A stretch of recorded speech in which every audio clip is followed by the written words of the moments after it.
Okay, welcome and congratulations for finishing the first day. And today we will be, catching up from where we left off yesterday. And we will also be diving into more specifics and details on the constructive speech and the rebuttal speech. So first, we're going to finish yesterday's debate analysis because we did run out of time for that. So I'm going to reshare my screen. I don't know what I did.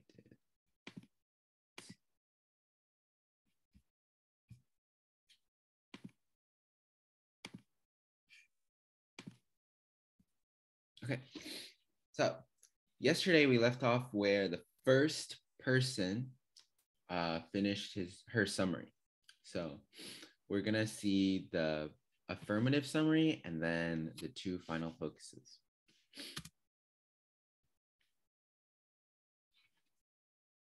So remember we were talking about, universal basic income and means tested welfare.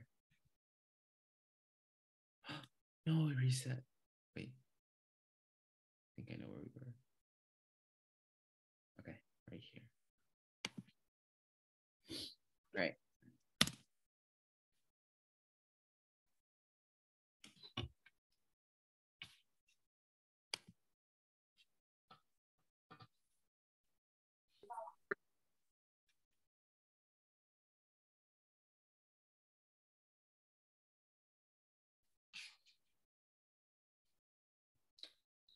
You aren't sharing sound.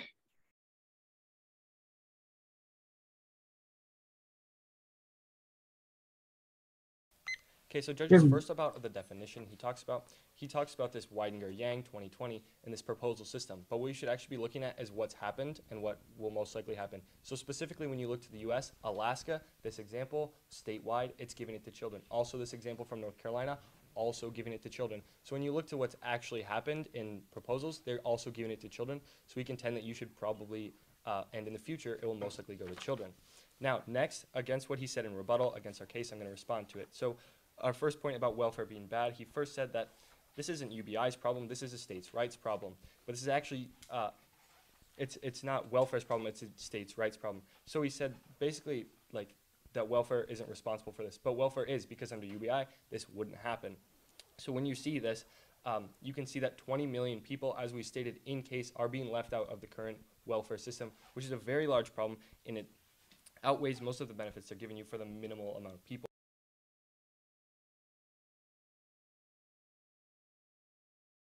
I don't know if you guys caught what he said, but he did say outweighing. And I don't know if you guys remember from yesterday, but outweighing is basically when you try to say how your arguments matter more than theirs, right? So he's trying to tell the judge, yeah, sure, it's about states' rights, about whatever, but whatever statistics that we provide outweigh theirs. So ours is more important, if anything. So when this many people are qualifying, they should be. Secondly, he talks about automation creates jobs. And again, we know this, but we know that the transfer is the problem. People need to go back to tech school. You're not creating new truck driver jobs, you're creating new tech jobs. And this is an amount of 36 million Americans who hold jobs who are at risk. That's from the Brook. all right. And he just did a good job of frontline. So remember, his first argument was saying, okay, automation will take away jobs, right? And because of that, people lose jobs and they will have to use the UBI to find new jobs for themselves. And then the negative side was saying how actually you're wrong. AI will create new jobs. So that will benefit people. But then he comes up in the summary and he rebuttals to their rebuttal, which is what we call frontlining. So he says, okay, automation, sure, it could create new jobs, but it creates tech jobs and it creates high skilled jobs that people who lost their jobs don't know how to do, So they still need the UBI to like better themselves, and the UBI basically still helps with this case. So it does a really good job of frontlining there. Brookings Institute. Now our last point about exiting poverty, they've said that only 19% of these people have jobs, but they missed just the first number where we're guaranteed 10.6 million are leaving poverty. And even if it's just 19%, we're still getting 10 to 20, even up to 30, if people can get jobs, a million people out of poverty. Please vote pro. Actually, before we start Crossfire, can I see that Roosevelt Institute source where you talk about the 2%? You have it. You used it. It's your source. Okay, perfect. Then I'll take a bit of prep before that then. Before Grand Cross? Yep. Okay. Starting now.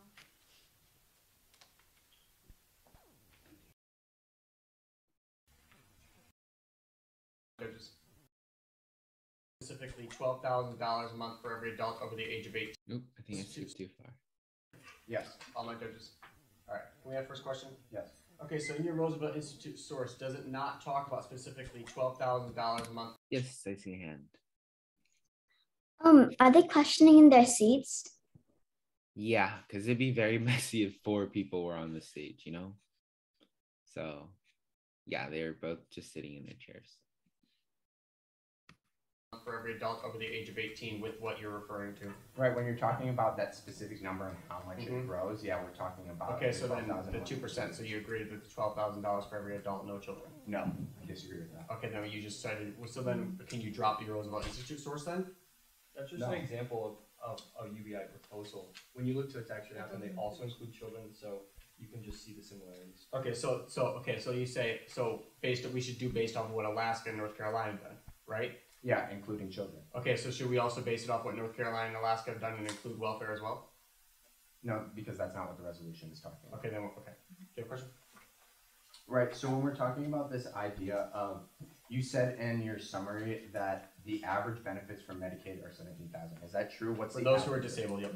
For those who are disabled. Yep, all right. Do you have a question? Yeah.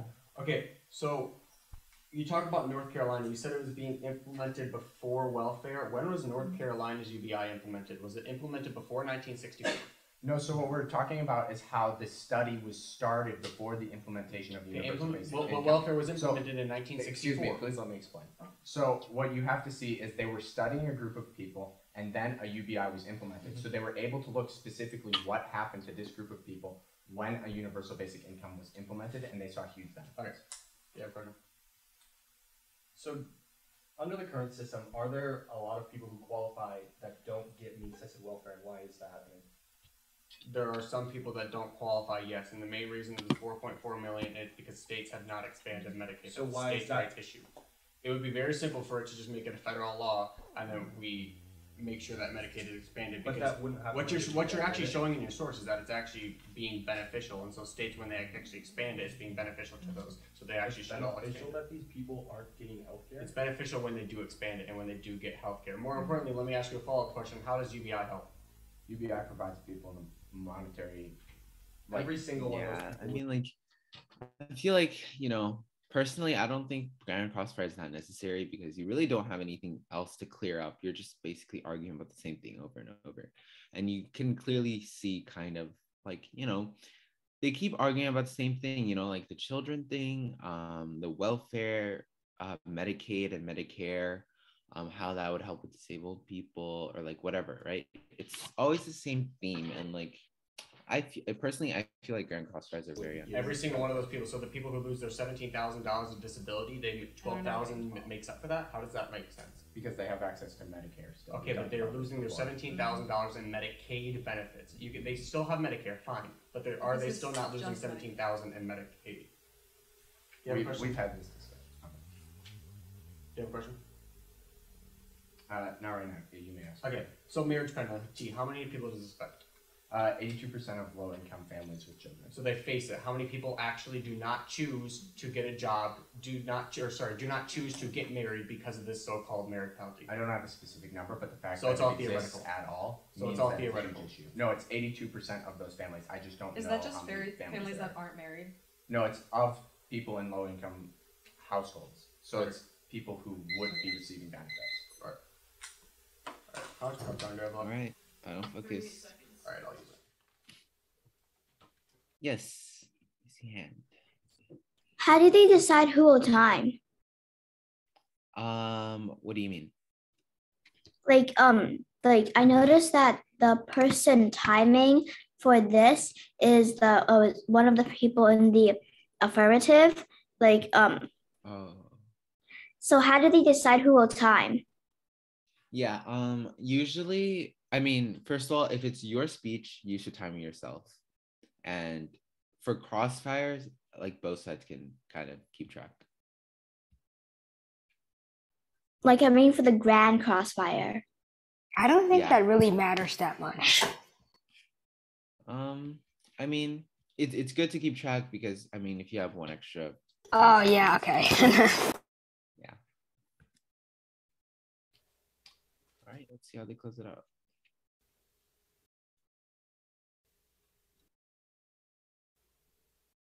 That's way more than 30 seconds. Honestly, there's a trick to have more prep time. Just, kind of stall before you start the timing, but yeah. Have your partner stall for you. Don't tell anyone I told you that, but here's a trick. Okay, let's see what he does. All right, for the last time, Owen and Riley, you ready? Yes. All right, my judges. All right, with that being said, let us begin. Resolved. The United States should replace means-tested welfare with a universal basic income. What does this resolution do for us, judges? It sets us up for a comparison. So, let's compare. But first, let's talk about the definition. We provided the most proposed definition, and in their own source, they even talk about $12,000 a year. Let's go with it.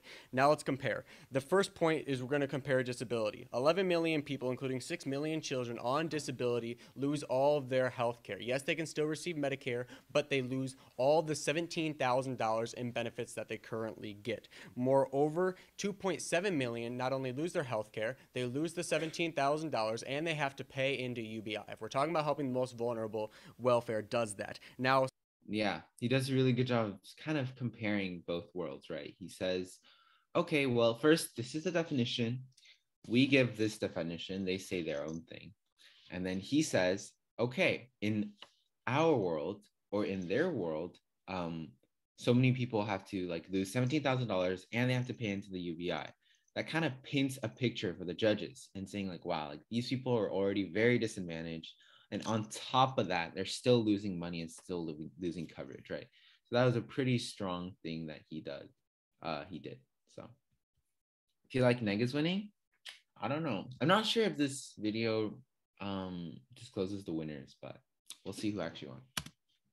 specifically, we're going to talk about childcare next, which goes largely unrefuted in today's debate. 2.4 million children lose their childcare, no matter how you slice it, and they cannot cover up from this. 12,000 does not cover it. Now, the third point, child immigrants, they're admitted, their only response is the definition battle. If you go with us on the definition, which is the most proposed system, they lose this entirely. 5.5 million United States citizen children lose all of their benefits. The next thing we're going to compare is we're going to compare poverty numbers. They say 10.6 million people get out of poverty like that, but let's talk about how we've already gotten 10 million people out every single year, according to the United States Census Bureau 18, because of means-tested welfare. Let's look to what has happened. The numbers cancel out. But let's also talk about we keep 20 million people out of poverty every single year, according to the United States Census Bureau. That's what's most important. They have no numbers on that.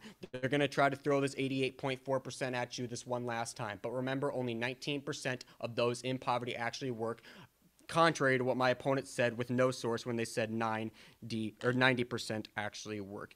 And judges, when we're looking overall and we're talking about the comparison, don't look to their past examples, because all their past examples have included welfare, which proves that welfare is working. Let's go with what has worked for history for the past 60 years. Lyndon B. Johnson. Let's go, Con.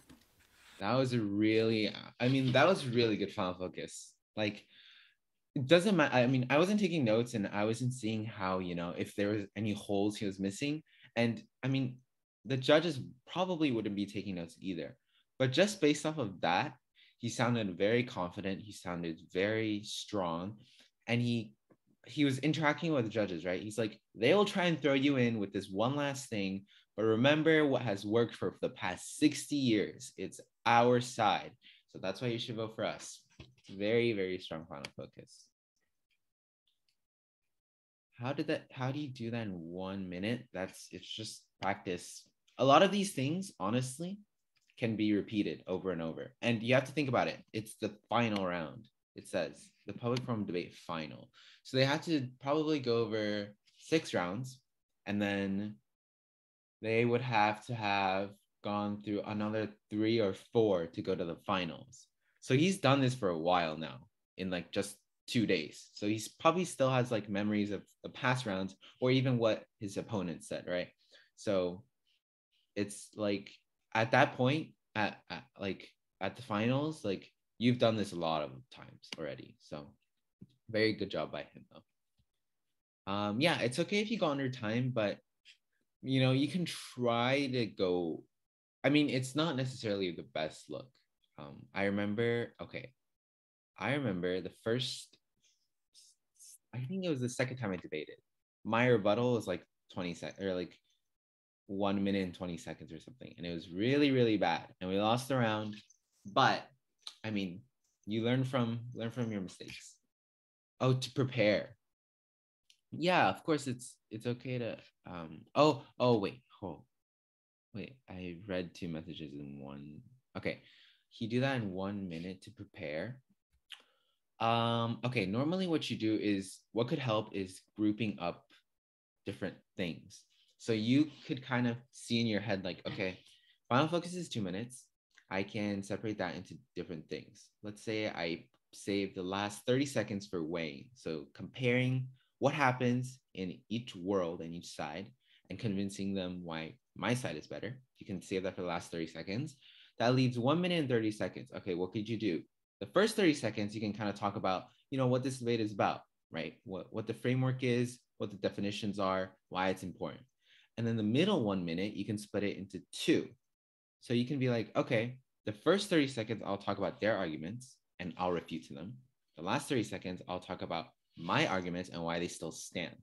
So in that way, you can kind of split up your speech and then just prepare them slowly by slowly, like you've already talked about this for like the past 30 minutes, the past 30 minutes, you've already been talking about, children's lives, disabled people, Alaska statistics or whatever. You've been repeated over and over. So it's stuck in your head now. All you have to do is to know when to talk about it and why it's important. So in that sense, it makes it easier to prepare. All right, let's keep going. Let's see what the AF does, because that was a pretty fire final focus.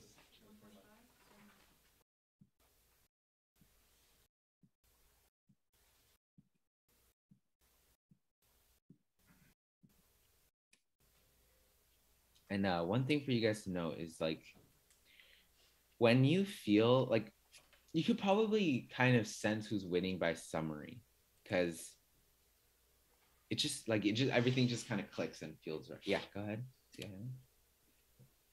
How come they got another 1 minute to prepare? Well, they probably didn't spend that much time because they went second. So they were probably preparing while the other people were talking, which is not necessarily the best, but you could do that. So if that makes sense, because they're AF and they went second. Does that make sense a little bit?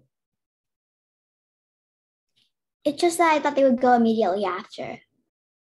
That's true, but they had 1 minute left in their 2 minute preps, so they'd probably use it. Yeah.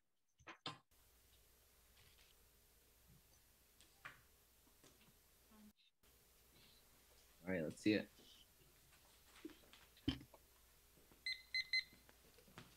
All right, are all my judges ready? Then I'll begin. Judges, today's debate really comes down to helping the most people in America. Universal basic income is a policy that goes to every single American and helps every single American. This is huge because means-tested welfare does not. In fact, it doesn't even help the people it's trying to help. We can show you this in the numbers, and that UBI is helping more people and it is preventing the harms that currently happen from means-tested welfare. Just looking at means-tested welfare specifically, it leaves 20+ million people in the dust because these people currently qualify but don't receive benefits. This is a huge harm to these people because they need those benefits but are unable to receive them because of the bureaucracy that surrounds the welfare system. This is a huge problem that wouldn't exist under a universal basic income because everybody would receive benefits. But beyond that, not only are people not receiving welfare benefits, they're being forced to stay below the poverty line in order to maintain them. Just look to Dorfman, where he shows you specifically that people are as they approach the poverty line, lose 50 cents worth of benefits for every dollar they gain in additional income. And the Congressional Budget Office actually shows this has led to a decrease in working among people as they approach the poverty line because they are forced to stay on those benefits. Under universal basic income, this does not happen because they don't lose benefits as they approach the poverty line. But second, there are huge benefits to implementing a universal basic income. First, we're reducing the financial stress of Americans.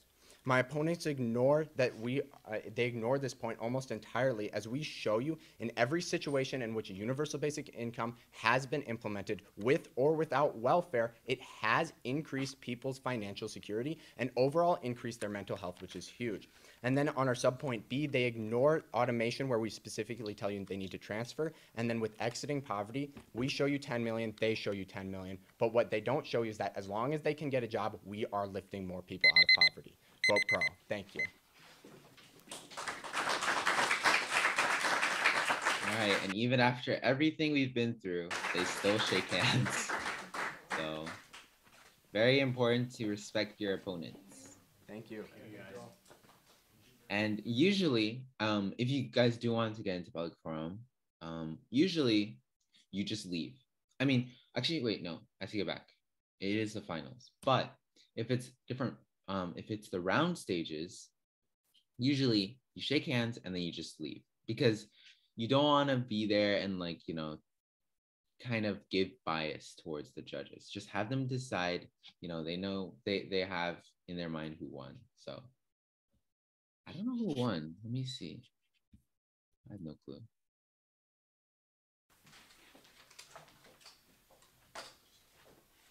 Nope, it doesn't say. I don't know who won. Damn, that's sad. But it was a good debate towards the end. I don't know. Who do you guys think won? Any comments and why?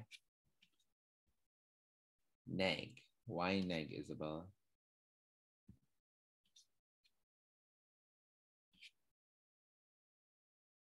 I personally, I'm not sure.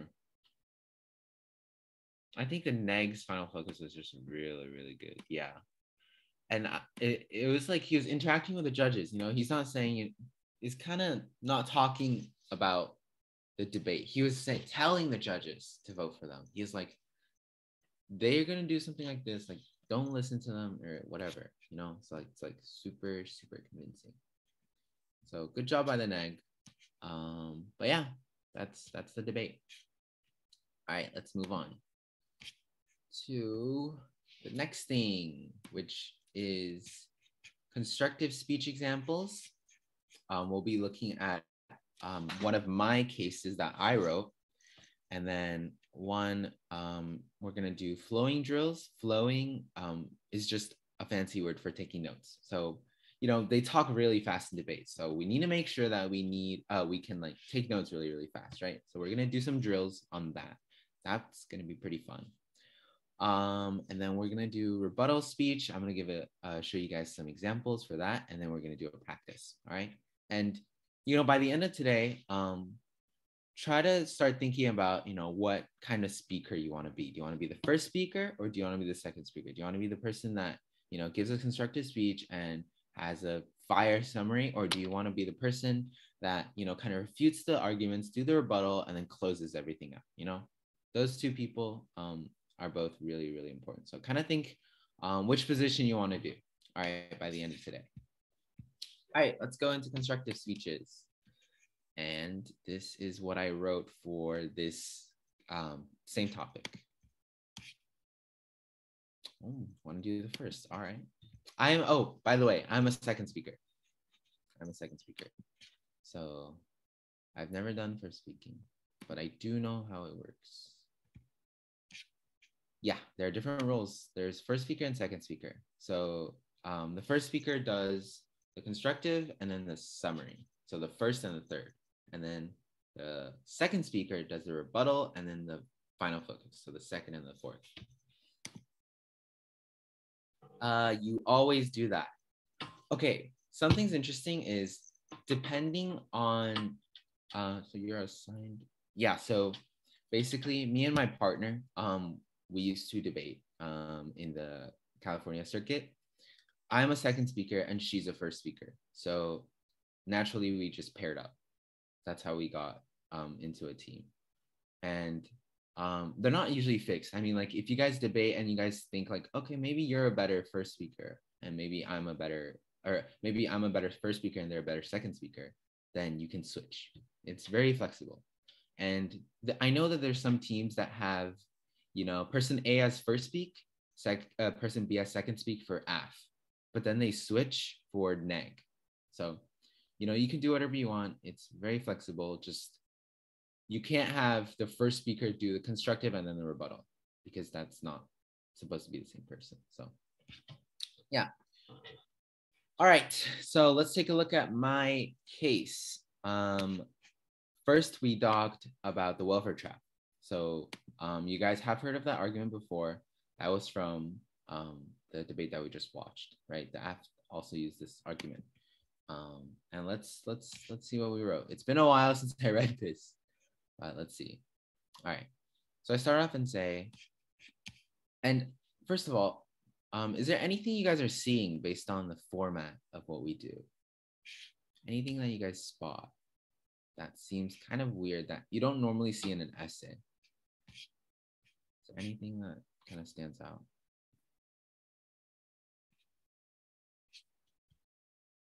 Yes, there are highlighted things. That's right. What else? There's stuff like Cox 16, Dorfman 17. All right, yeah. So, okay, Cox 16, Hughes 14, Dorfman 17. Okay. What else? Citations. Yes, those are citations.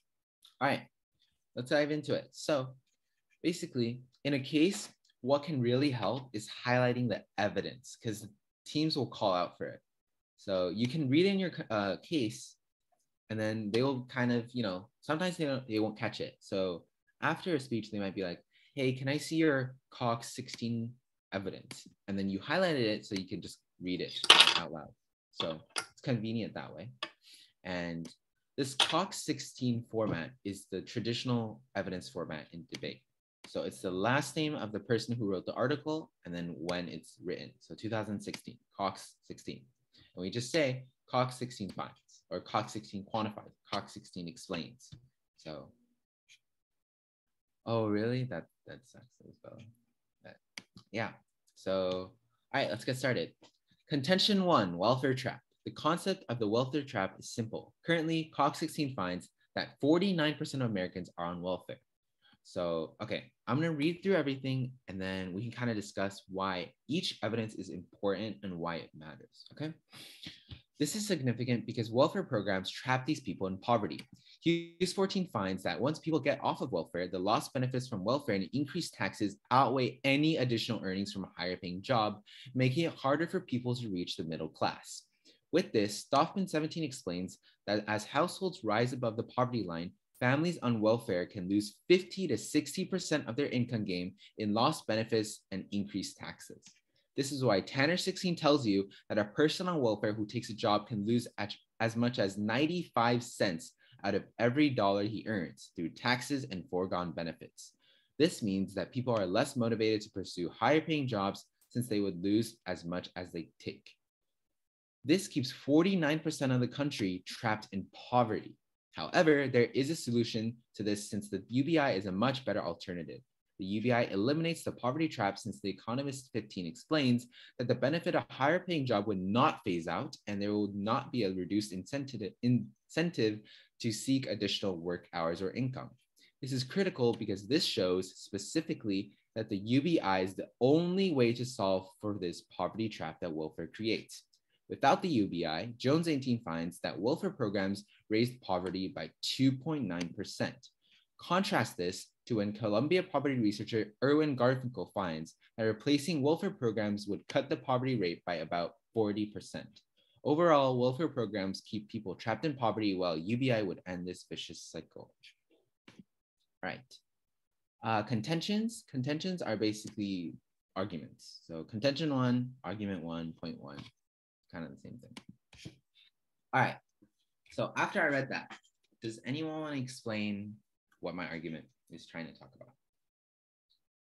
welfare, people on welfare lose as much money as they make. Okay, why is that? In the text, it says that Tanner 16 tells you that a person on welfare who takes a job can lose as much as 95 cents out of every dollar he earns through taxes and foregone benefits. All right. Yeah, you basically got it. So what I'm trying to say is, yeah, sure, welfare might seem like, they're getting people out of poverty, but when people try and get a better job, they actually lose their benefits. So why would they get a better job, right? Is basically what it's saying. Okay, so now we're gonna go over kind of the format of the case and why each evidence is important. So first, what I like to do is just to clarify and give the judge a picture. Right now, 49% of Americans are on welfare. That's a fact, right? Basically, half of the people in the States are on welfare. This is significant because welfare programs trap these people in poverty. So I immediately cut to the chase and go to talk about how these guys are actually going to be trapped. So then my first evidence kind of sets a picture for that. So it says, okay, people try to get off of welfare, but because they try to get out of welfare, they earn more money, right? So because you earn more money, you get higher taxed, and then you also lose all of the benefits from welfare. So it makes it harder for people to reach the middle class, right? That's the first evidence supporting my claim. And then I say, with this, Doffman 17 explains that as households rise above the poverty line, families on welfare can lose 50 to 60% of their income gain in lost benefits and increased taxes. So the first one is kind of telling you, okay, this is actually happening. The second evidence is quantifying it and giving it a number. So 50 to 60% is better than just me talking about that it's happening, right? 50 to 6% is a number that sticks in the judge's brain and a number that I can keep using throughout the round. I could come up and tell during the summary, I could tell the judges, remember our team is preventing 50 to 60% of people that are losing their income gain or something like that. It's a number that I can keep using, right? So that's the evidence. And then I have another evidence that makes it, okay, so this kind of evidence is also very, very strong evidence. And what this basically is telling you is that, sure, 50 to 60% of their income gain could be lost, right? But how much money is that exactly? So I tell you, Tanner 16 tells you that they lose 95 cents out of every dollar they make. So that's a lot of money that they're losing, right? So it kind of, tells the judges like, that's how bad it is, right? So then I connect it back to poverty. I say, so basically this is happening. We've proved it. And it's keeping 49% of the country trapped in poverty because at the start, I tell you, 49% of Americans are on welfare, right? So I'm telling you that all of them will be still trapped in poverty. And most people could just be done with it. They could be explaining this for a while and they could just be done with the first contention, right? But what we did was very, very different. We tried to tell you that, okay, there's this problem that exists that welfare is creating, but we can solve that problem with the UBI, right? We give a solution rather than just raising a problem. So we say, okay, with the UBI, higher paying jobs, the benefits of them would not phase out, meaning people will still be incentivized to get a higher paying job with a UBI, right? That's unlike what's happening in welfare, okay? And oh, by the way, if I'm talking too fast, you guys can cut me off and ask me some questions, okay? All right. So, and I say this is critical because it shows specifically that the UBI is the only way to solve for this poverty trap that welfare creates, right? So my format was there's a problem, UBI solves it. Why? Because we are AF, right? We're not trying to maintain what's happening right now. We're trying to change things, right? We're trying to propose something and we're trying to get it passed. So we're saying, okay, there's a problem right now. And with what we have, we will solve it, right? So on the AF, it's important to tell the judges that there's a problem right now. So like, even if we lose how we're going to solve it, there's a problem right now. Their side will still have that problem, right? But what's even more convincing is, okay, we have this problem and our side, if you vote for us, we'll solve that problem, right? So that's really important. And then here I say, without the UBI, Jones 18 finds that welfare programs raise poverty by 2.9%. So that's another quantifiable thing. And this statistic can compare with the second one, which is that replacing welfare programs with UBI will cut poverty rate by 40%. So 40 and 2.9. One increases 2.9, one decreases by 40. Like that's a really, really big difference, right? So those two numbers kind of can stick in the judge's head, right? So basically, a format for a case is that you can have, one or two or even three contentions. And then you can kind of, talk about and frame the problem that's existing. And then you can kind of solve it. And then, yeah. Okay, and then we also ran automation for the second contention. But I'm going to save this one for later for our rebuttal practice, okay? So, yeah, we've kind of gone over the first contention. So are there any questions that you guys have in mind? Yes, I see a hand. How many words is like the first speech usually? That's a good question. Let me see. I know that this case was a little bit shorter than it actually should have been. So I remember there was a number. Oh, okay. Usually I think it's 800 words, 700 words. But we read this very, very slowly because we wanted the judges to, digest all the information. So it doesn't, as long as you time yourself and practice before the rounds and know that it can meet 4 minutes, it's probably fine. So, yeah. All right, so that's basically a contention. There's no real fixed format to it. Just try and think about when you're writing it. You can first have a draft, write out everything that you have on your mind, and then kind of think about, okay, which ones do I need evidence to support? So then go online and then find evidence for it, okay? And then what you can do is you can read through everything and then see, okay, if I was trying to rebuttal against this case, where would I go? Where would I see a problem? And then you can reinforce it with more evidence, right? So yeah, so that's the first contention. And then let's see what we have next. Okay, next we're gonna do flowing. And I will actually show you an example of what flowing could be.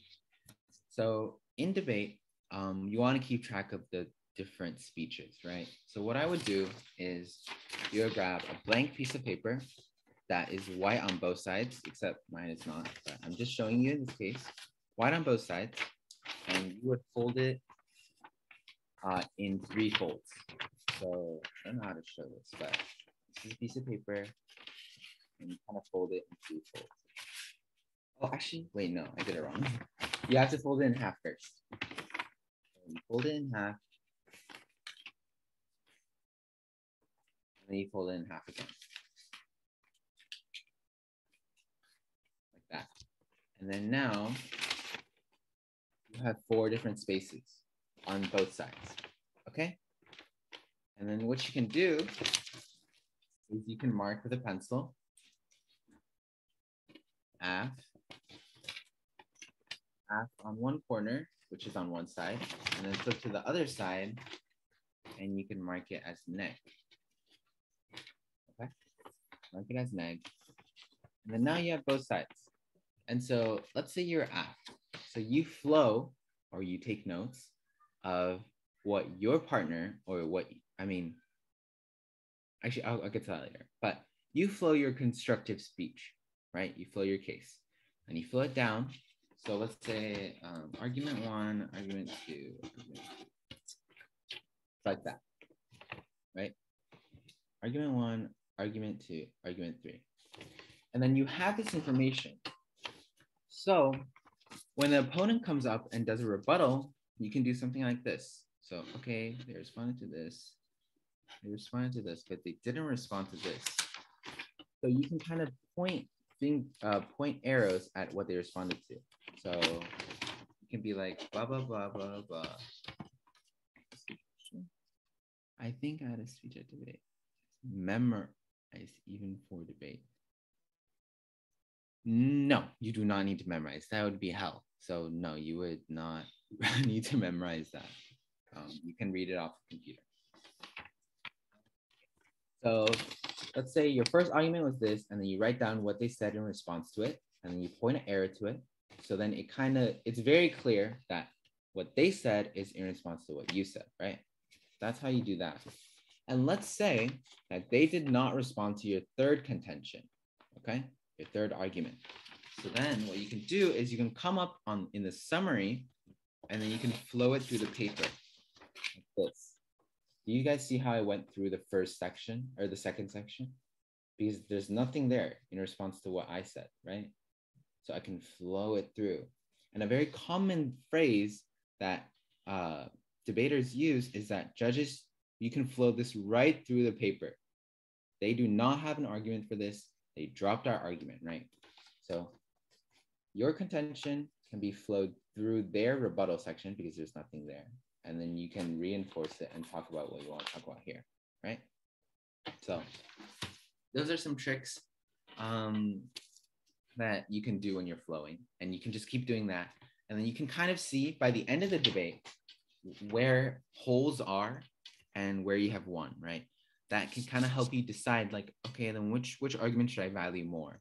And which argument should I, give up? Because there's just way too many things on it, So flowing is very important. And you might be wondering, okay, well, what if I'm the first speaker and I'm giving the first speech? I'm giving the constructive speech. Then how do I take notes? Well, a lot of teams, they do something called pre-flow. So they would grab a paper and then they would flow or take notes of what their speech is, their first speech is first, because you know what it is, right? You know what you're going to talk about. So they just have their computer next to them, and then they just take notes of their own speech. And usually what you do is you kind of take notes of the most important things. So Cox 16, right? Or Hughes 14 or something like that, right? So that's what you can do.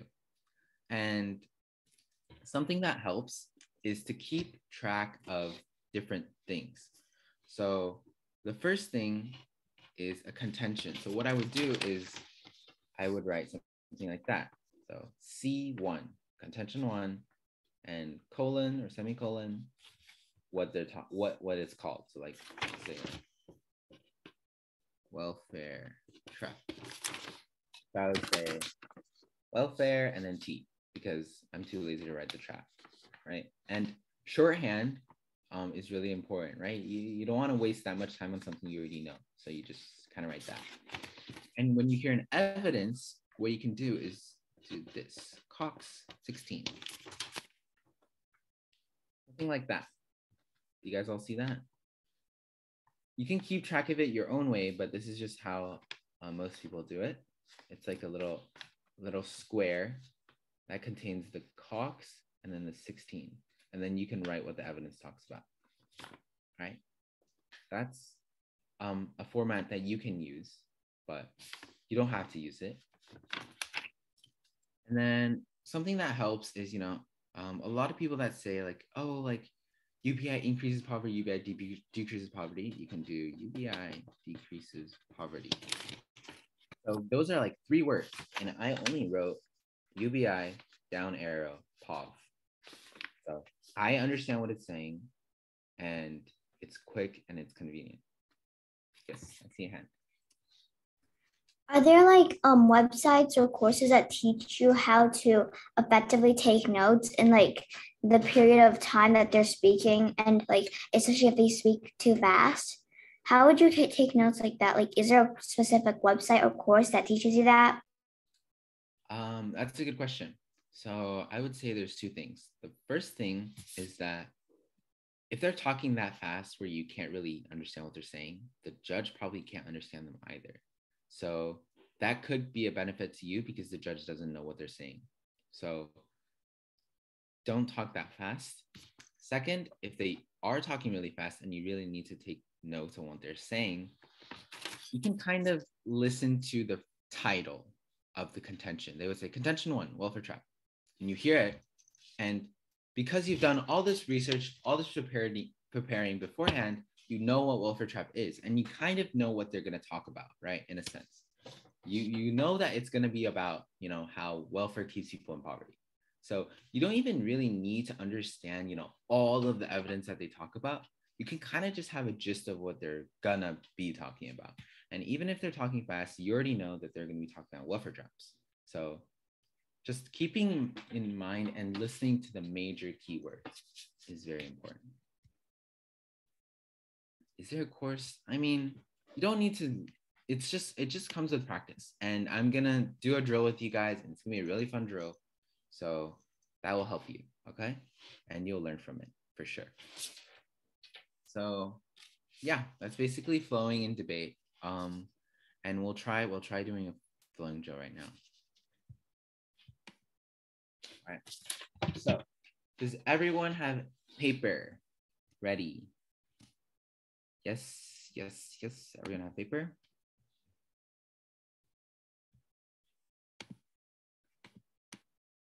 All right. So what I have with me is a deck of cards like this. All right. I have a deck of cards. And what I'm going to do is I'm going to read out each card. So let's say I say 3 of hearts, 10 of hearts, Jack of hearts. All right. And then you're going to have to write it down. And then I'm going to go through all 52 cards without stopping. And you're going to have to tell me after I'm done the order where I said all the different cards. Does that make sense to everyone? Kinda? All right. Let me drink some water to prepare. Okay, is everyone ready? I will start soon. Yeah, I'll explain again. So basically, I'm gonna flip a card, and then it says 8 of spades. So I'll say 8 of spades. So I'll write out 8 of spades. I'll say 9 of hearts, Queen of hearts, Queen of clubs, 7 of hearts, and then you'll keep writing it down, right? And then after I'm done with the entire deck, you're gonna have to repeat back to me the order in which I said every single card. Does that kind of make sense now?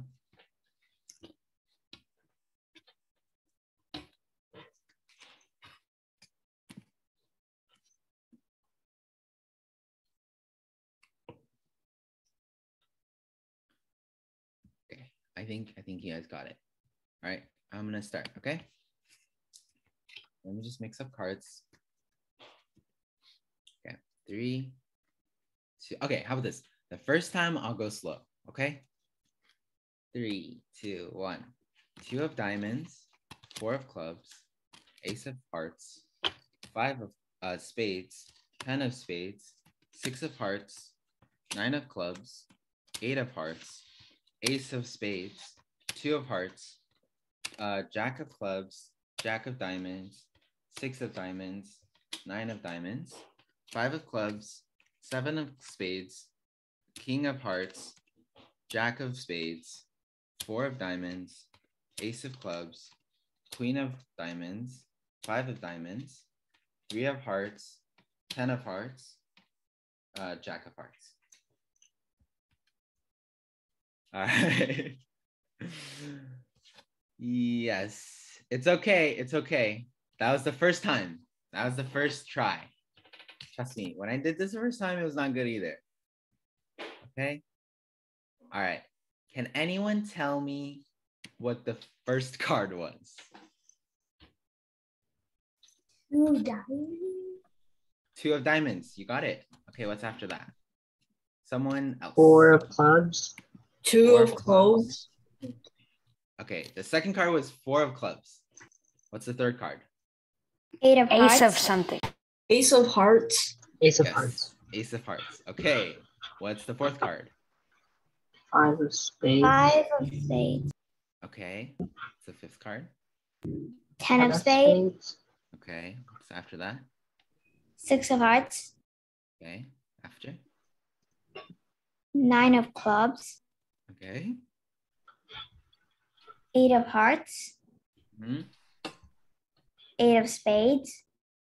Ace of spades. You were close. Then what's after? Ace of 2 of spades. hearts. 2 of hearts. Yes, you're right. Then I lost. I was lost after that. Jack of clubs, I think. Jack of clubs. Yes. What's after Jack of clubs? Jack of diamonds. Okay. 6 of diamonds. Okay. 9 of diamonds. Okay. And then I lost track for a while. Okay. Anyone else have an answer? After 9 of diamonds, it's 5 of clubs. And then it's 7 of spades, King of hearts. Anyone have anything after King of hearts? No. All right. It's Jack of spades, 4 of diamonds, Ace of clubs, Queen of diamonds, 5 of diamonds, 3 of hearts, 10 of hearts, and Jack of hearts. So someone got it right. The last one was a Jack. That's you. Okay, does anyone have any strategies on how to take notes of this and how to flow well? Yeah, go ahead. Instead of like drawing out the symbol or like writing out the symbol, for me, if it's spade, I just do an S. Diamond, I do D, and so on. And then for like king, jack, queen, or ace, you also just do the first letter of all of them, since the letters are all different. And if they're numbers, just write the number.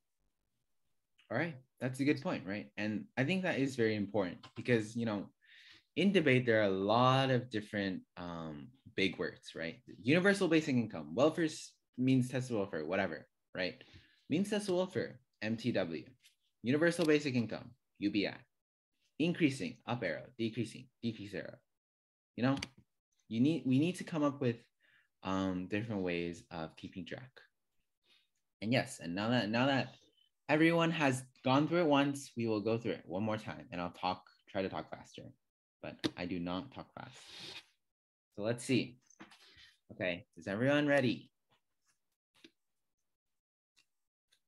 Let's shuffle the deck. It's okay, guys. It's not your like finals or anything.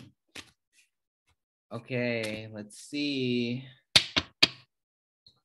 Okay, 3, 2, 1. Jack of clubs, Jack of diamonds, 9 of diamonds, 8 of hearts, Jack of hearts, Jack of spades, 4 of diamonds, 10 of spades, 10 of hearts, 4 of clubs, 2 of diamonds, Ace of hearts, Ace of spades, 5 of spades, 3 of clubs, Queen of diamonds, 5 of diamonds, 3 of hearts, 4 of spades, 6 of spades, 6 of clubs, King of diamonds, 5 of hearts, 9 of spades, 10 of clubs, 10 of diamonds, and King of clubs. All right. Did anyone get the entire thing? You know what? We're going to do this at the very end of the camp, and whoever can give every single thing will get a prize, okay? At the very end of the camp. Last one was King of clubs. Yes, last one was King of clubs. What prize? I will have to talk to your parents, but I will see my limitations. But we will do this again at the very end of the camp because I think it's kind of fun. But I've never gone all of it, so it's very hard. Okay, who has the first card? Yes, Hui Ding, if that's your name. Jack of cloves. Jack of clubs. Okay, what's after that? Jack of diamond. Okay. 9 of diamond. Okay. 8 of hearts. Mm-hmm. Jack of hearts. Mm-hmm. Jack of spades. Mm-hmm. 10 of diamond, Mm-hmm. 10 of spades, Mm-hmm. and then I lost track. All right. Anyone have after 10 of spades? Shosha. I think there was 4 of diamonds. Ooh, you're close. It was 10 of hearts and then 4 of clubs. Nice try. Okay, 4 of clubs. Anyone have after 4 of clubs? There were 2 aces somewhere. Yes, we're almost to the 2 aces. So it was the 4 of clubs and then 2 of diamonds and then ace of hearts, ace of spades. So those are the 2 aces. Okay, what's after the 2 aces? 3 of clubs. It was 5 of spades and then the 3 of clubs. So you were close. And then what's after 3 of clubs? It was queen of heart or queen of diamonds, 5 diamonds, 3 of hearts, 4 of spades. Anyone have after 4 of spades? Yeah, go ahead. 4 of diamonds. You were close. It was 6 of spades. 6 of spades, 6 of clubs, king of diamonds, 5 of hearts, 9 of spades, 10 of clubs, 10 of diamonds, and then what was the last one? Everyone. King of clubs. Yeah, it was just you. But yes, king of clubs. All right. We will do this. You know what? I changed my mind. Let's do this every day at the start of the class just to warm us up. Okay? Just to warm us up. All right. That was the flowing drill. Good job, everyone. That was a good try for the first time you've done it. So very good stuff. All right. Yeah, if you have extra time during the summer, just have your parents play your deck of cards and practice because it does help. Okay. Let's take a 5-minute break from there because I know you guys are just so excited to do more drills. So let's take a 5-minute break and then we'll come back from there. All right.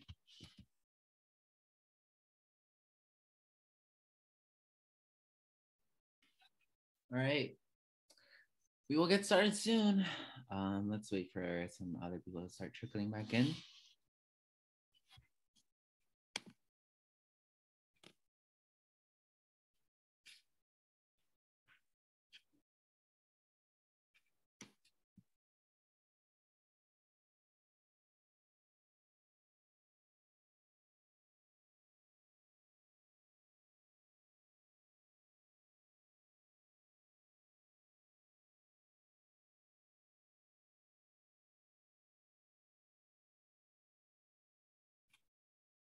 All right.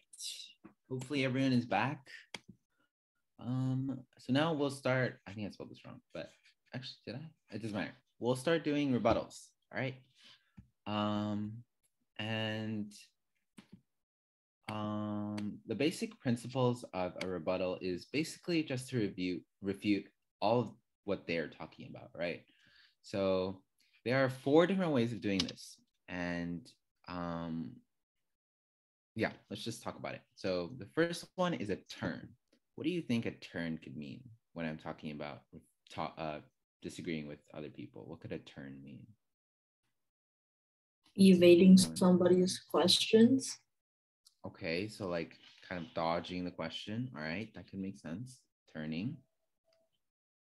Yeah, so turning in debate basically means, okay, I can use your thing and turn it against yourself.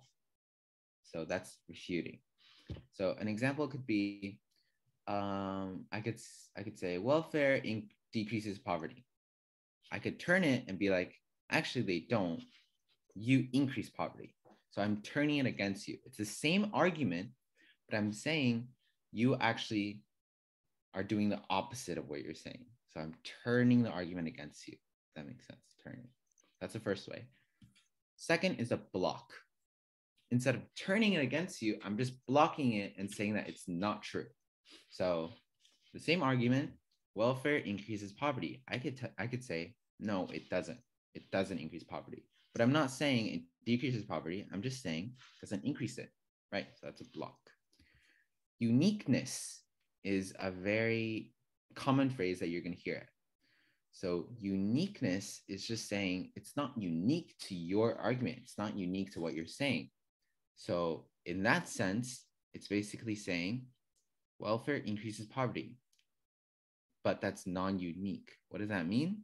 That means it's not decreasing poverty because of welfare systems. It actually happens in our world too.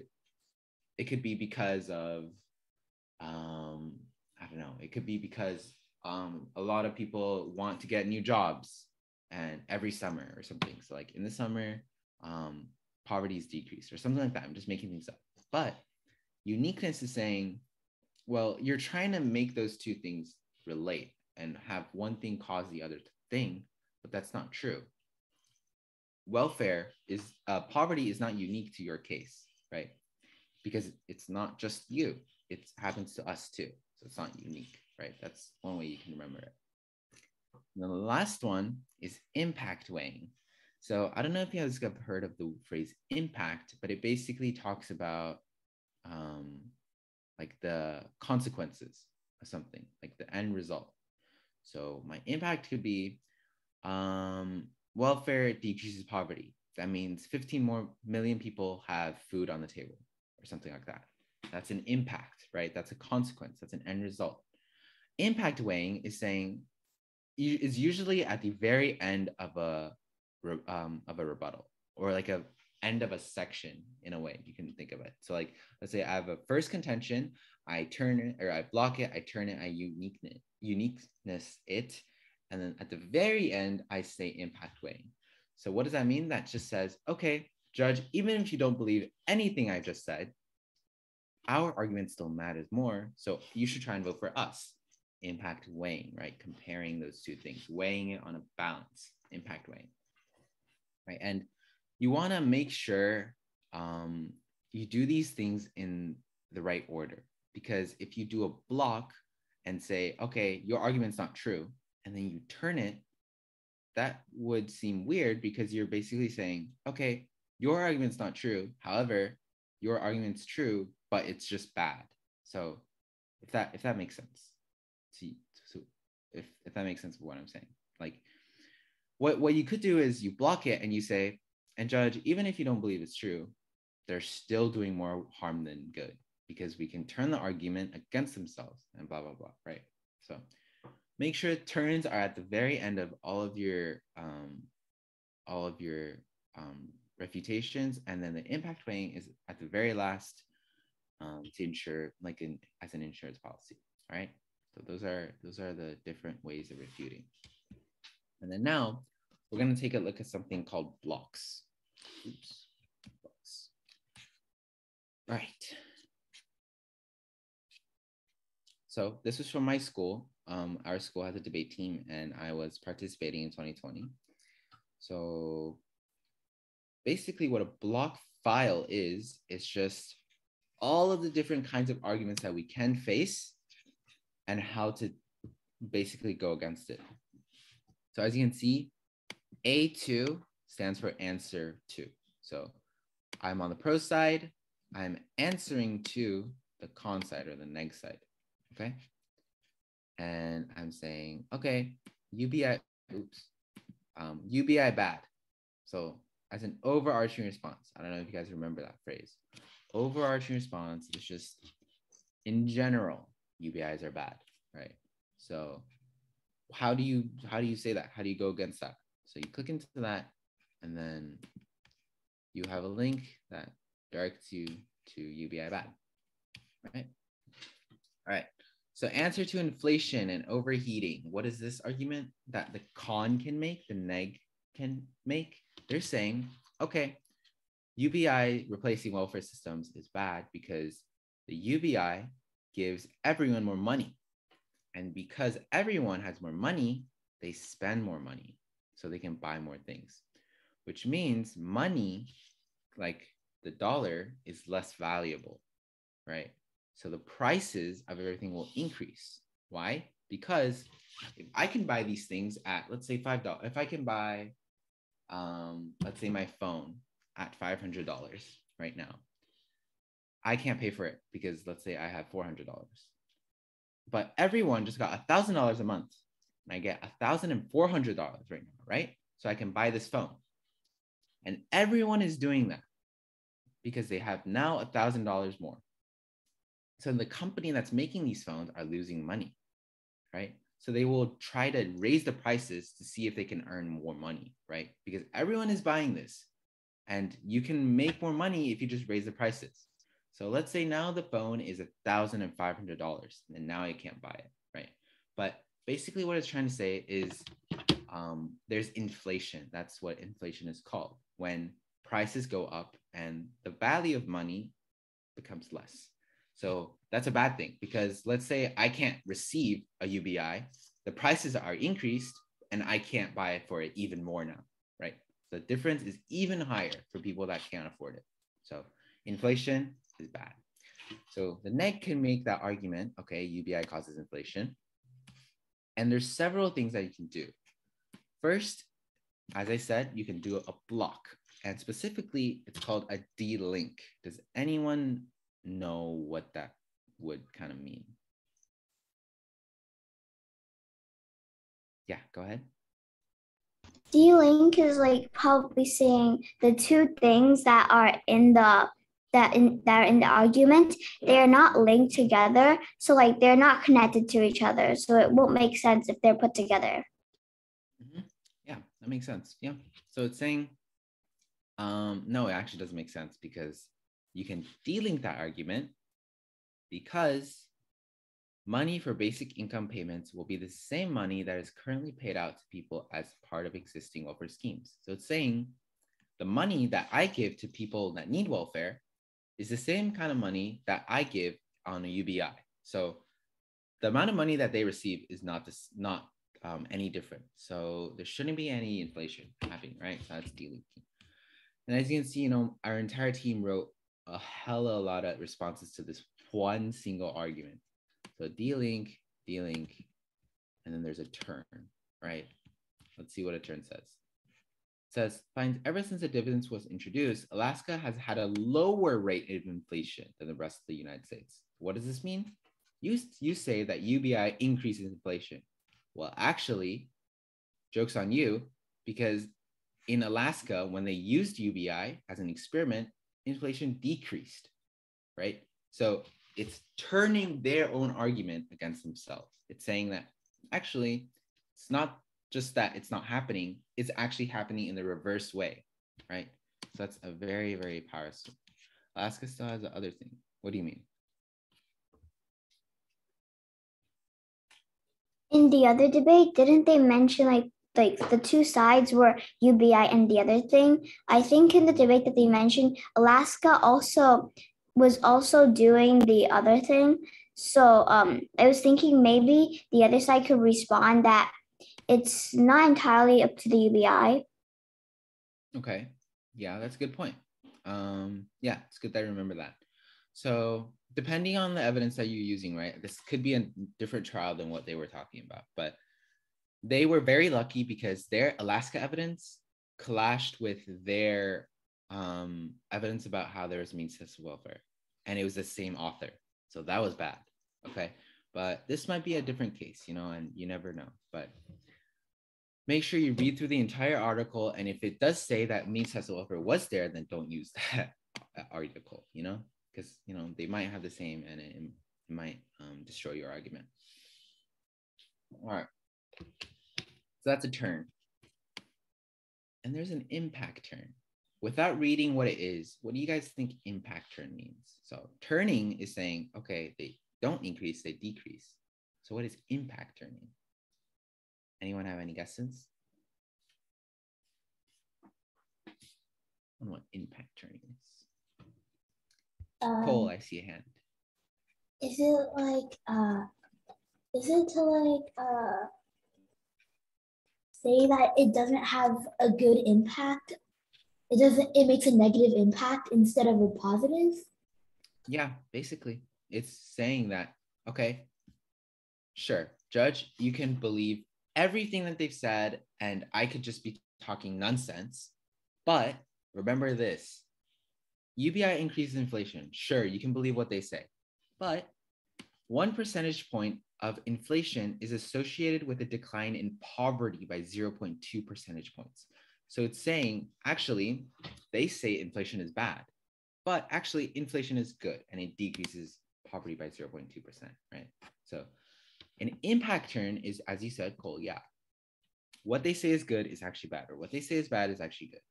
So that's an impact turn, right? And basically this whole document is just talking about, okay, answer to what they could say. And you can turn that, or you can do whatever you want. And this is handy because in a debate, you guys are asking, like, how do they prepare so quickly? Like, it's a 4-minute speech. Like, how could they be talking so fast? How could they, like, coming up with things like right on the spot? Not necessarily, Before a debate, you kind of prepare everything that you might say. So in this case, in a rebuttal, you could just use all of these things. So let's say, they're talking about inflation. Let's go to inflation, and then I can read off of this, right? So before a debate, preparation is very, very important. You can prepare for what they're about to say, and then in a round, you don't have to panic and find out a response, okay? So that's basically how you do a rebuttal. And yeah, and as you can see, there's different things like this. So this is what we call in debate a card. A card is basically a piece of evidence that he got. So Morin 2019, right? Remember, that's how we cite in debate. Morin 2019. And then everything except the evidence that I'm going to read is going to be in very, very small font size. And it's not going to be bold or anything. And everything that is important and what I'm going to read is going to be in bold. Why do I keep saying bold? Bold, and I'm going to underline them, right? And they're going to be in a bigger font size. So when they ask for, okay, can you repeat your card on Morin 19? You go to Morin 19, and then you don't have to read out these unnecessary things. You can just be like, okay, a June 19 report found by blah, blah, blah, 20 million jobs, 2013, blah, blah, blah, blah, something like that, right? So it's convenient and it makes it easier for the opponents to understand and for you to remember what is the most important part of the evidence. So that's what we call a card. That's how we format a card. So yeah, that's basically it. And right now, for the rest of the time, we're going to be doing another drill. And I know you guys love drills. This one might not be as fun, but we will be doing it. Right. Oops.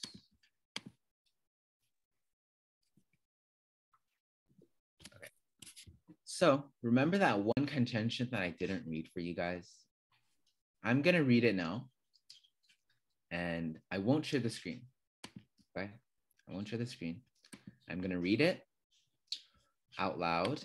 You guys are gonna take notes, and then each one of you guys will take turns giving a rebuttal.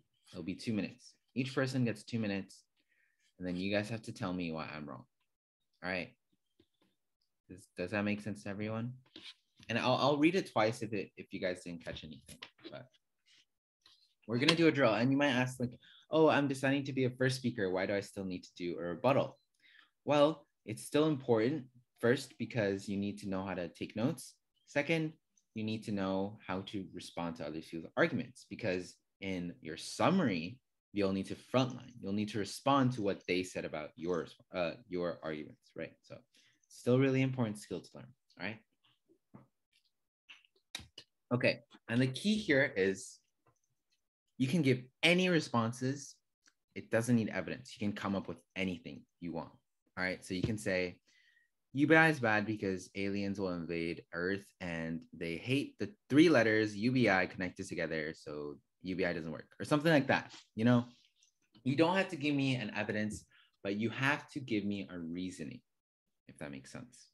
So we can have a little bit of fun of this, but remember, it is a practice, and let's try to, make it serious, if that makes sense. All right. Okay, I will read my case now, and it's not that scary, I promise. I'm not that scary, I hope. All right, and this is a argument that you guys have heard of before. It's automation. So you guys, it was the second contention too, that the AF ran.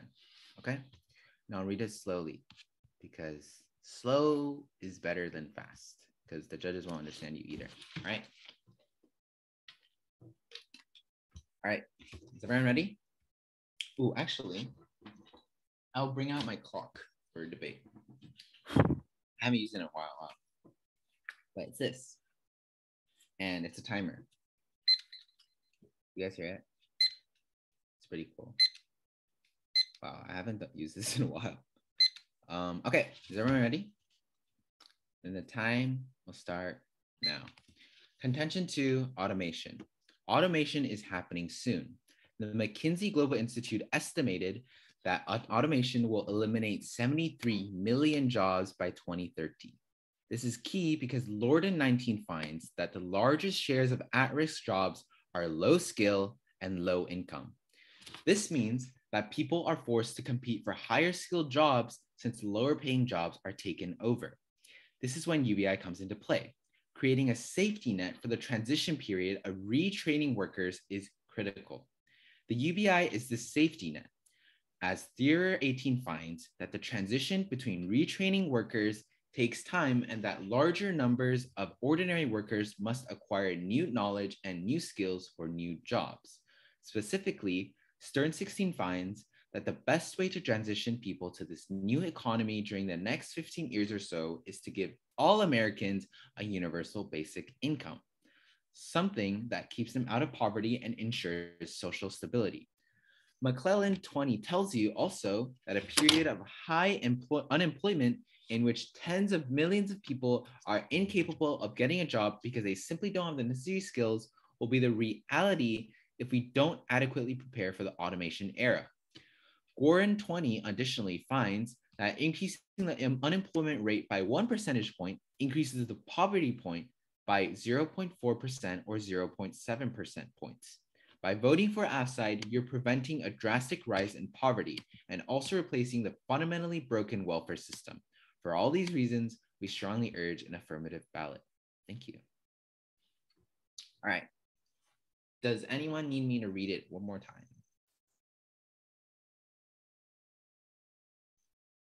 Or did you guys kind of get what I was saying?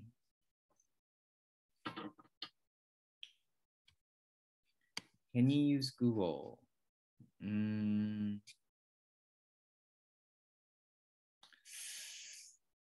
Yes, I'll read it again. Can you use Google?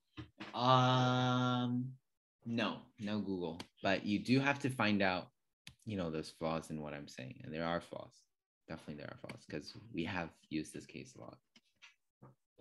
All right. Yes, and I see a hand. Yeah. What are we arguing for? Like, are we arguing for another system? You are the neg in this case. So we're saying we shouldn't do the UBI? Yeah, that's basically what you're saying. Yeah, and don't give you guys, it's not that scary. Actually, I'll change it. It's just 1 minute rebuttal. All you have to do, try to fill up that 1 minute.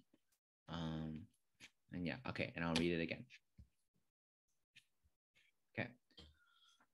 Automation is happening soon. The McKinsey Global Institute estimated that automation will eliminate 73 million jobs by 2030.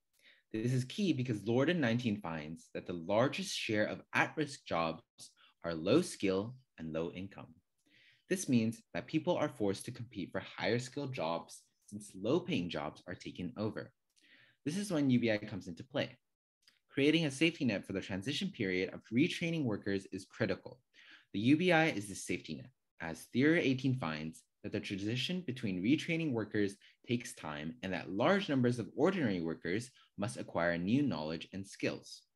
Specifically, Stern 16 finds that the best way to transition people to this new economy during the next 15 years or so is to give all Americans a universal basic income, something that keeps them out of poverty and ensures social stability.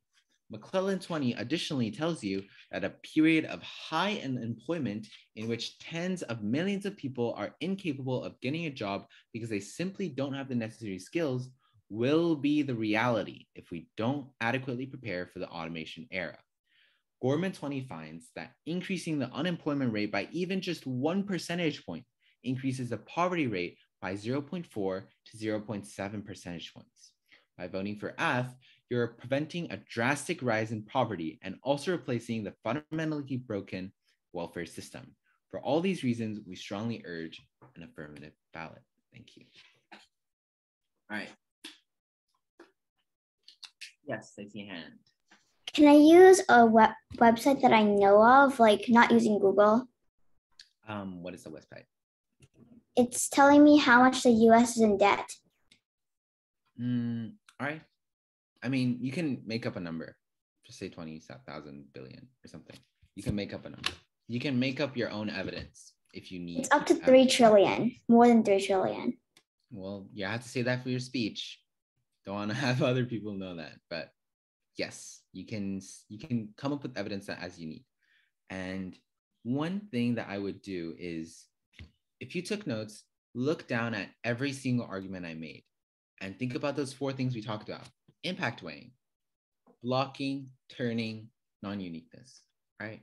So those 4, how you can apply even one on everything I've talked about, all right?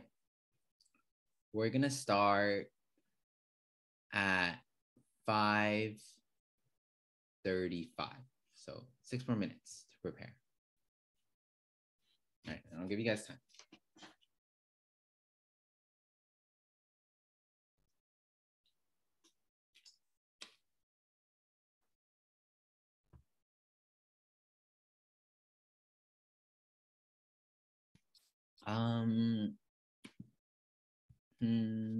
Freaking. Well, you just, think of, how about this? I'll give an example. So the first thing I said, automation will eliminate 73 million jobs. Actually, automation will actually create more jobs because there's new technology and people have to work on and create those technologies, right? So that's more jobs, right? I give a reasoning. My evidence is it will create 70 billion new jobs. That doesn't matter, right? I'll just come up with an evidence as I need, but it has to have a reasoning, right? It has to make sense, right? 10 seconds, that's okay. You know what? My rebuttal was worse than what you're gonna say, so it's okay. Yeah, you can read an article on why UBI is bad. Anything you want.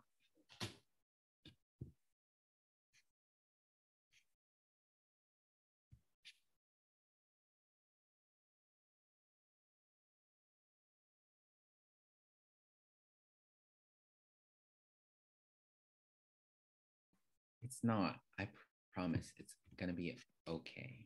Trust me. In a crossfire, someone asked me a question for the first argument, and I didn't talk for 1 minute. So it's okay. I promise.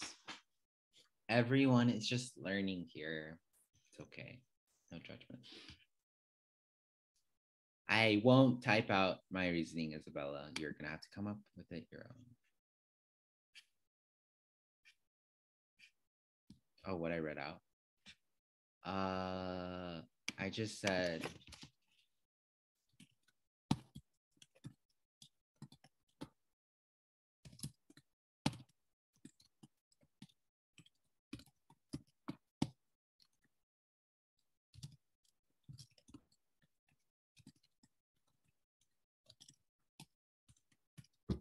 I'm just coming up with things, like if it makes sense, then I'll just talk about it, right? Like you can kind of think first, how am I going to respond to it? And then, okay, if I turn the argument, it will mean that you guys somehow will create jobs. How might that make sense? Why could that happen? And I just came up with that reasoning. Well, there's going to be AI, so people need to create those AI, right? So those will be more jobs. So instead of eliminating them, they'll be creating jobs.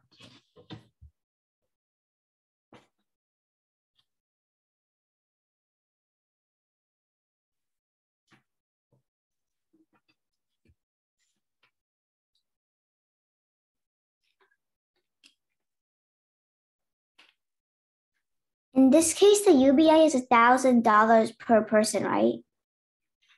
Come up with anything you want. It could be the 2,500 or something. 2 more minutes, guys. 2 more minutes.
Three, two, one. All right, time's up. Anyone want to go first? And it's okay if you don't fill up the 1 minute. We're just practicing. And if you don't think, you can fill up that 1 minute, just talk slower. That's all you need to do, all right? So anyone want to go first? I know it's hard. All right, we have someone. Kuei Ding, you can go first. So first, the reason why UBI is not very good, it's because so UBI gives everybody a certain amount of money every month, but that just kind of discourages some people to work and makes them lazy, and I don't think that's very good for the economy. All right, that was a good start. Yeah. So that does make sense. You made a good point. If UBI gives free money, then why would I need to work, right? $12,000, good enough in some places, right? So that's a good start.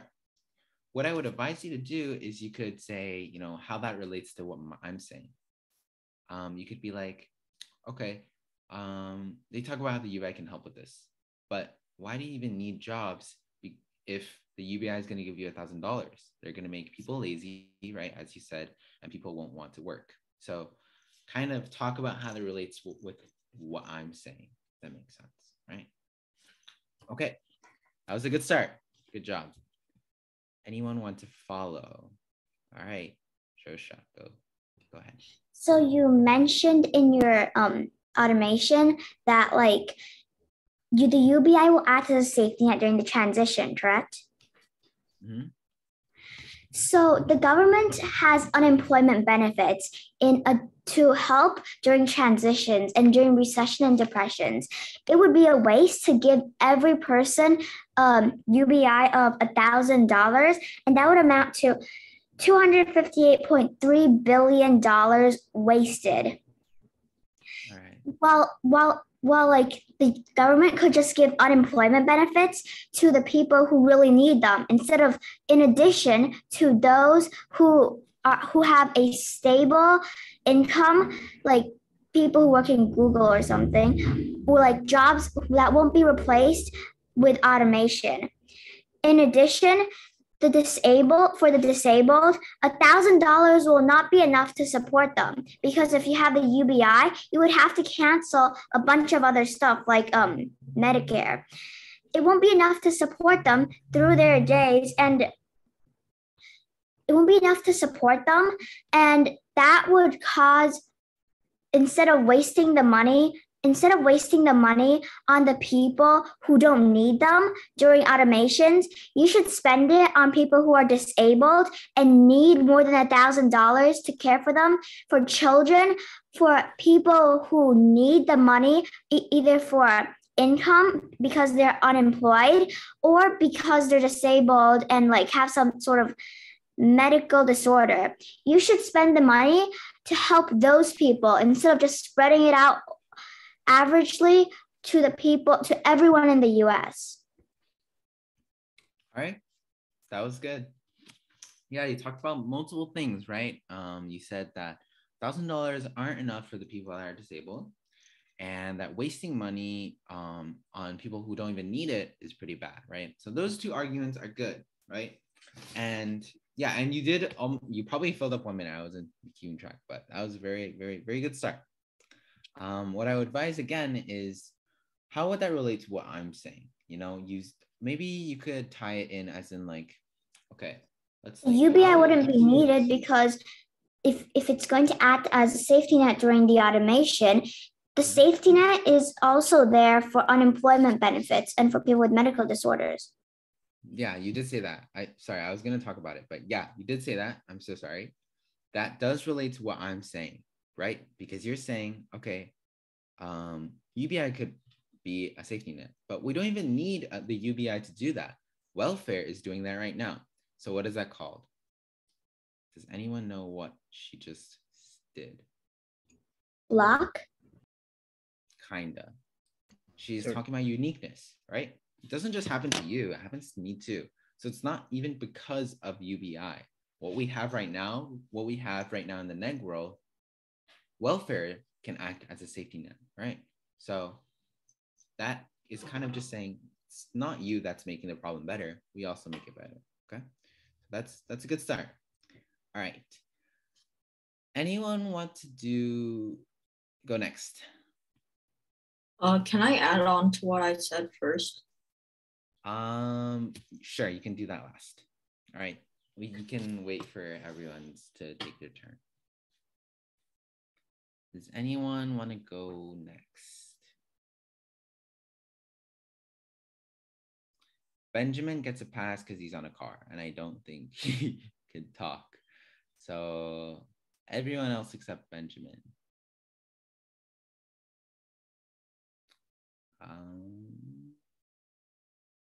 How about this? Cole, would you want to go next? It's okay if you're not prepared, you know. When honestly, okay, when my coach ran these drills, I don't want to go either. I would think mine are pretty bad, but you know, it does help, and it does help you get better. So Cole, give us your best shot. It's completely fine if you watch it. And if you have nothing to say, then just say you have nothing to say. It's completely fine.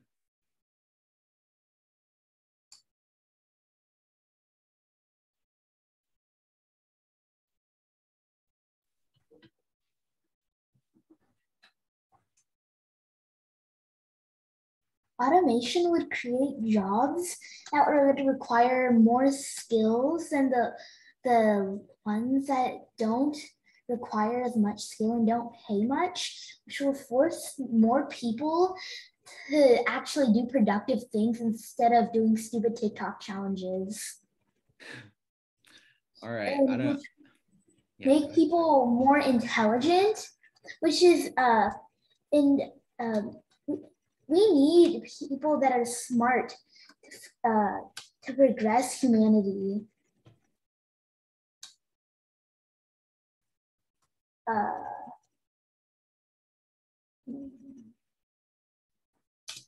Is that it?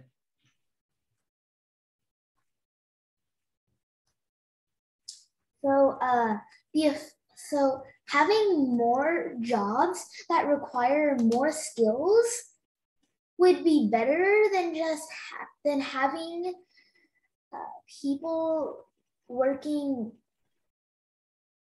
at McDonald's and making no money and that doesn't making minimum wage.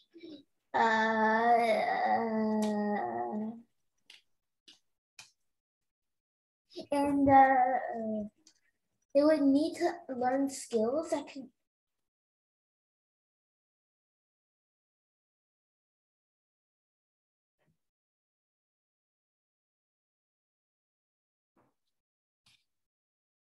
Oh, I think you're muted if you haven't finished.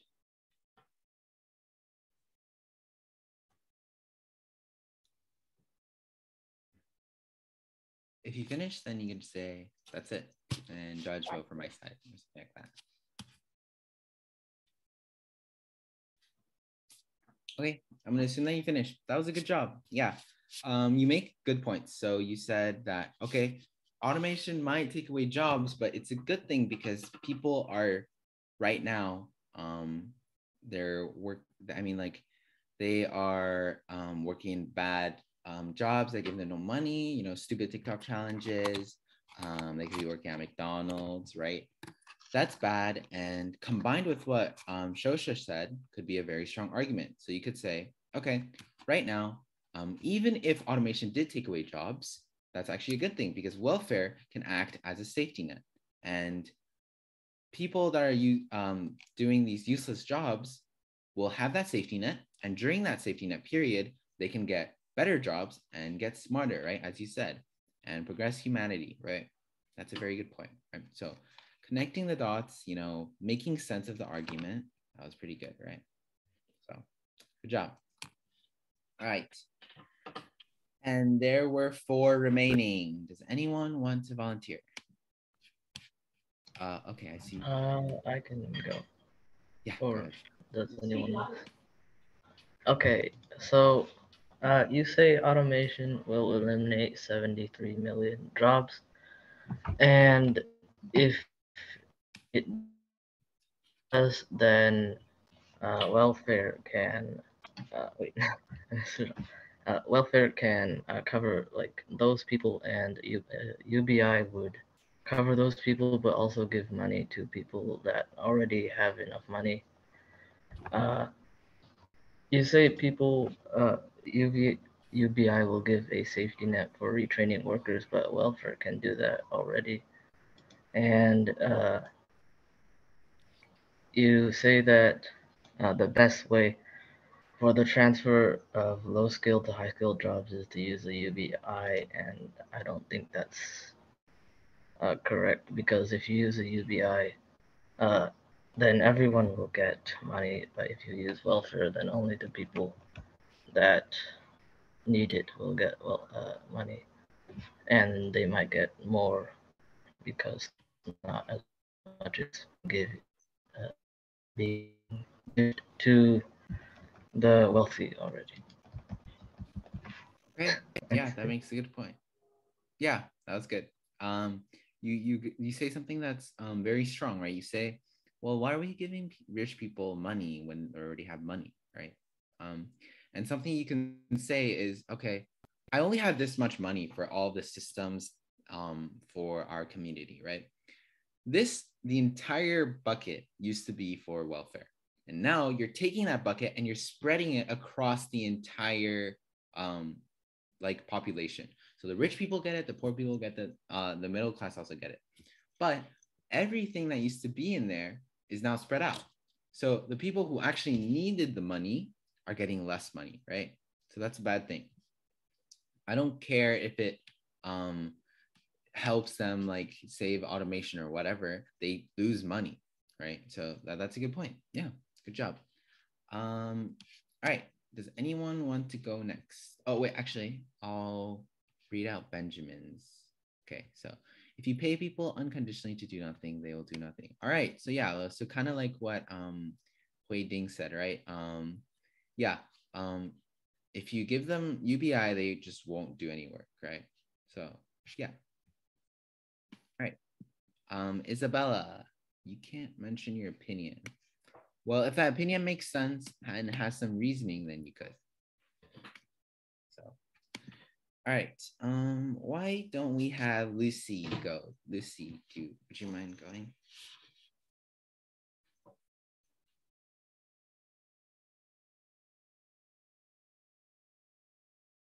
And we're bound to talk and unmute our mics. So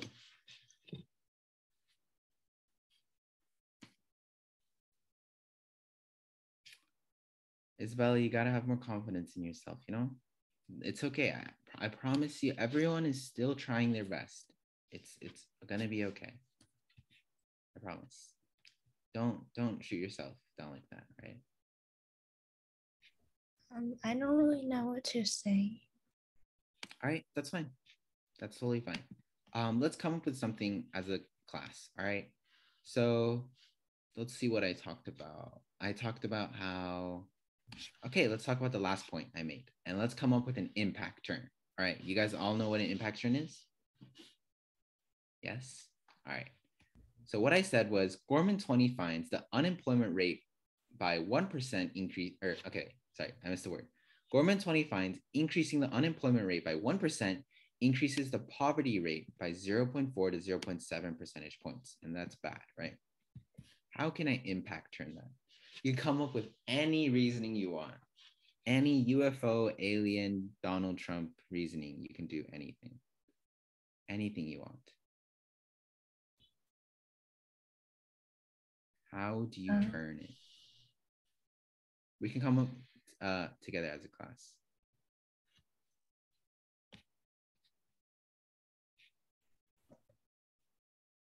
So I said that poverty is bad. In what world would poverty be good? Is there any reasoning that poverty could be good? I'll come up with one. Poverty is good because my girlfriend is in poverty and I want to be as close with her as possible. So increasing poverty is good for me.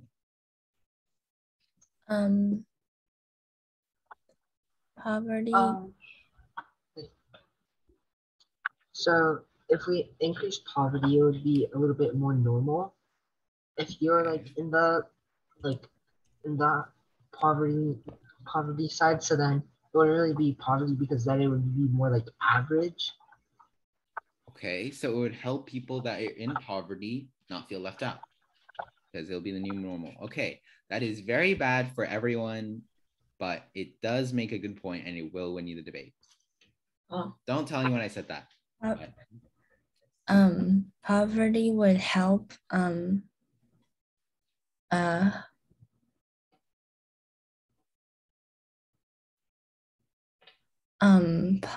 people in sometimes people in poverty are sympathized by people that are not, and those people can help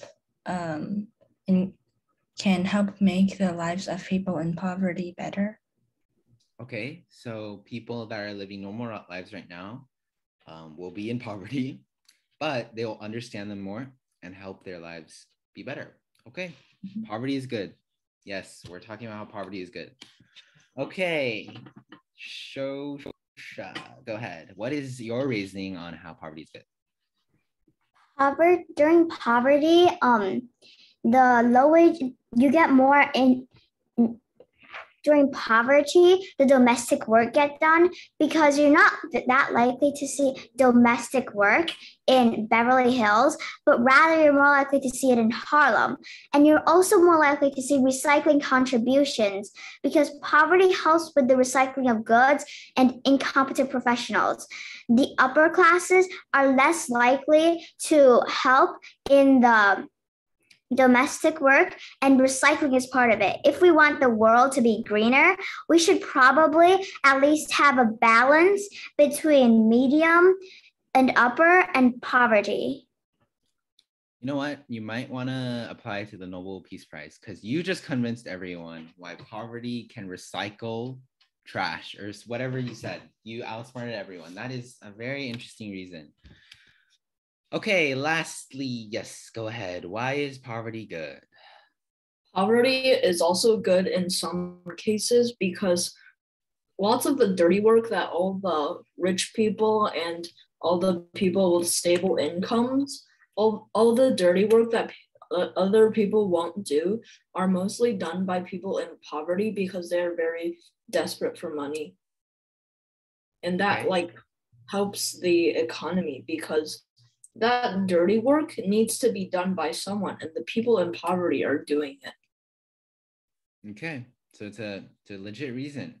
So there are some handiwork that people are gonna do, but they don't do. And if you are in poverty, you're so desperate for money that you're gonna fill up those low income jobs. Okay, makes sense. And Shosha, I don't think you should send that in the chat because might be dangerous to the government. You know, we want to keep that as a secret because then everyone will be forcing us to go into poverty, and that's not good. All right, so our entire class just came up with 5 different reasonings on how to turn an impact that says poverty is good or poverty is bad, right? So of course, please don't say that in an actual debate, but we're just trying to come up with different responses on how to turn, how to impact turn, how to link and those stuff, right? So I think we haven't heard from Isabella. So Isabella, do you want to give us your rebuttal? So you said that automation like reduces jobs or like that stuff. So that's actually a good thing if you look at it this way. If there are less like jobs for a certain amount of people we have in our world that need work, they'll work harder and it'll reduce error rates and kind of it would just make the work more high quality and increases the productivity by a certain amount. And with UBI, you're basically doing the opposite. And if you're just like getting money for free with like no effort whatsoever, it would just encourage people not to work, and then that could affect our economy. And yeah. All right, that was a good job. Yeah. So very special argument that you made, right? So you're saying, okay, even if the UBI eliminates these jobs, it's actually good. So that's a what, everyone? What is that? What kind of argument is that called? Turn. Yeah, you're right. It's a turn. So normally they would be like, okay, losing jobs is bad. But you're saying, Isabella, okay, losing jobs is actually good. You can turn it on them because if there are less jobs, people who have those jobs will want to keep them even more. So the productivity and the quality of work that they produce is going to be higher, right? So that's a very, very good point. Yeah, good job. Okay. So we're done today. Good job, everybody. We all talked and we all got through. Yes, I see a hand. Yeah, go ahead. Did you raise your hand or am I? Okay, you didn't raise your hand. All right. So good job, everyone. After today, you can start thinking about what you want to do. Do you want to be a first speaker? Do you want to be a second speaker? Right. So yeah, good job, everyone. And I'll see you guys tomorrow. Bye. Bye. Thank you. Bye.